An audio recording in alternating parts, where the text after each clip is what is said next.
I've never seen such a comfortable wilderness cabin. It was built with hundreds of logs reinforced with stone.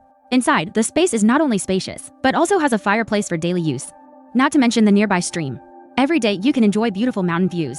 Alright, no more talking. Grab your phone with at least 60% battery. And let's watch this famous stress relief wilderness video. The man's name is Aol Yang. He loves outdoor life. And every once in a while, he takes his dog camping in the wild. Crossing a stream.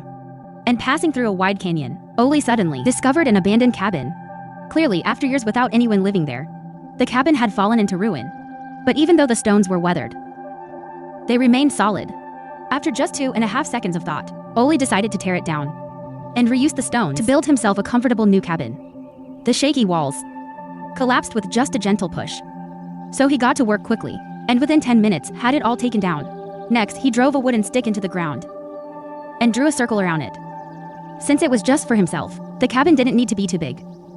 Once that was done, he grabbed a shovel and began digging. The soft ground made the work easy, and it didn't take much effort. Afterwards, he fed his dog some kibble. With no proper building materials in the wild, he mixed clay with water, turning it into a kind of natural concrete. He spread the clay evenly across the foundation, then stacked the salvaged stones layer by layer. Though the stones varied in size, with Oli's skillful hands, he shaped them into solid walls. Considering the big temperature difference between day and night outdoors, when the walls were halfway up, he decided he didn't forget to build himself a fireplace. At night, it would not only keep him warm, but also serve as a stove for cooking. In the following hours, he worked non-stop stacking the stone walls. As the stones gradually ran out, Oli had to fetch logs from farther away. He sawed them into the proper length to use as substitutes for stones and continue the wall construction for ventilation and lighting inside. Once the walls reached a certain height, he left an opening for a window. To strengthen the structure, he laid a ring of logs along the top of the walls, making it easier to set the roof later. Time passed quickly as he stayed busy. At the entrance, Oli dug holes with a shovel and planted the prepared posts firmly inside, then packed the soil around them. At the top, he drilled holes by hand and hammered in wooden pegs for reinforcement. With the door frame completed, he patched the edges with mud to keep even the smallest drafts from seeping in at night. Next, he brought 2 long logs. After marking them with a saw, he carved out matching notches. Finally, he drilled and pegged them to secure everything tightly. This way, Oli created a triangular roof frame. Once nailed into place, he used it as a base to attach the rest of the roof beams one by one. As the beams were laid down, the cabin's frame finally took full shape. After sawing off the excess parts, Oli used the leftover logs to build himself a small bed inside.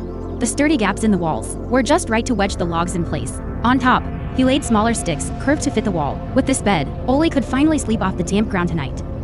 After lying down to rest a bit, he used leftover scraps to craft a neat little window frame. Though he didn't use a ruler to measure, Oli still managed to make it fit perfectly.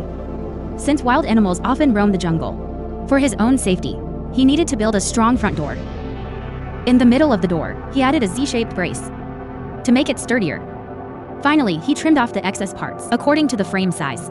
Then, after drilling holes by hand, he mounted the wooden door in place. If this was scored out of 10, he'd probably get an 8.4, because, well, he really missed that 1.6. Now, only the roof was left unfinished. Eager to move into his new home quickly, Oli took out waterproof sheeting and spread it over the roof. He secured the edges tightly to prevent strong winds from blowing it away. But honestly, the roof looked a bit ugly. So, with his dog, he went nearby to collect some leaves. After tying them together, he laid them neatly across the roof. Now the roof looked not only more beautiful, but also added insulation. The cabin finally looked full of life. Without taking a break, Oli went on to set up the chimney. Once that was installed, he was only one step away from moving in, sealing the window. Since he had no glass, he used plastic sheets as a substitute. By then, after a long day of work, Oli was exhausted. He lit a fire at the entrance, then filled his kettle with sweet river water nearby. He placed it over the fire to boil. At the same time, he ground some coffee beans, carefully with a stone. When the water boiled, he poured it in. A rich coffee aroma instantly filled the air. Oli sat there in the stunning scenery, savoring the taste of fresh coffee. Once his strength was restored a little, he found a few logs and tied them together into 2 supports. With stone slabs placed on top, he made a simple table and chairs. Though they looked a bit rough, Oli loved this raw, rustic beauty. As night slowly fell, he lit a camping lamp inside the cabin and then started the fireplace. With smoke curling up into the air, Oli finally felt the warmth of home. By now, his stomach was growling with hunger. He pulled out fresh steak from his pack, then laid out various seasonings. After mixing them together, he rubbed the marinade evenly over the meat. For sides, he had tomatoes and chili peppers. While the coals in the fireplace glowed hot, he placed the steak inside to grill. After just half an hour, Ole was ready to enjoy a hearty steak feast.